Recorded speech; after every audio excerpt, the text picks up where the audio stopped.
নমস্কার, welcome to my channel শহরের মেয়ে গ্রামের বউ। এই নামটা দেওয়ার পেছনে কারণ আছে, সেটা আপনারা পরে জানতে পারবেন। তার আগে জানাই হ্যাপি নিউ ইয়ার।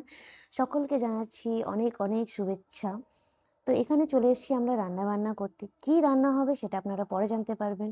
তো এখানে আমার শাশুড়ি মা সব কিছু রেডি করে নিয়েছে, আমরাও কাটাকুটি করে নিয়েছি।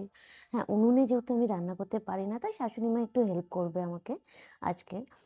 তো এটা আমাদের ছোট্ট একটি বাগান, যেখানে ফুল গাছ, ফল গাছ সবই আছে প্রায়। তো দেখতে পাবেন আস্তে আস্তে।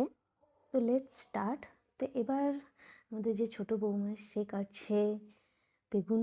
যেহেতু বেগুন ভাজা হবে, খিচুড়ি হবে, আরও অনেক কিছু। এখানে আমি পাঁপড় ভাজছি। তো পাঁপড় ভাজার মাঝে মাঝে একটু নটাঙ্কি তো চলে, যেটা আমি করছি অলরেডি। আর এবার হবে রান্না স্টার্ট। অলরেডি অনেকটা লেট হয়ে গেছে আমাদের। তো শাশুড়ি মা এবার আমাদের বেগুন ভাজা সব কিছু পরিপাটি করবেন। তো একদিকে চলছে বেগুন ভাজা, একদিকে চলছে আলু সেদ্ধ, যেহেতু আলুর দম হবে।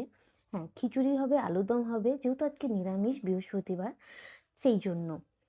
তারপর বসিয়ে দিয়েছি আলুর দম। এই যে মশলা কষা চলছে, আর এদিকে চলছে বেগুন ভাজা। আর একদিকে আমাদের নতুন বৌমা, সে করছে কাটাকুটি। কারণ প্রায় যেমনটাই বলেছি, অনেকটাই লেট হয়ে গেছে, সেই জন্য। এই যে আলুর দম প্রায় শেষের পথে।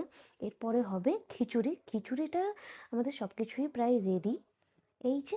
আর ওই দিকে আমাদের জঙ্গলে আমার বরমশাই কার সাথে জানি না ফোনে গল্প করছে। এই রান্নার মাঝে মাঝে আমাদের চলছে একটু গপ্প, আড্ডা। কারণ আজকের দিনে সবাই আমরা বাড়িতেই আছি, সেই জন্য। খিচুড়িটাও হয়ে এসছে, চলুন এবার পরিবেশন করা যাক। এই যে চলে এসছে কলা পাতায় খেতে। হ্যাঁ, স্পেশাল দিনে আমাদের স্পেশাল থালি কলা পাতা। আমরা একটু কলা পাতায় খেতে খুব ভালোবাসি, তাই জন্য। সো হ্যাপি নিউ ইয়ার সবাইকে জানাচ্ছি। আর দেখতে থাকুন আমার ভিডিও। আর তার সাথে সাথে like, share and subscribe. Tata, bye bye.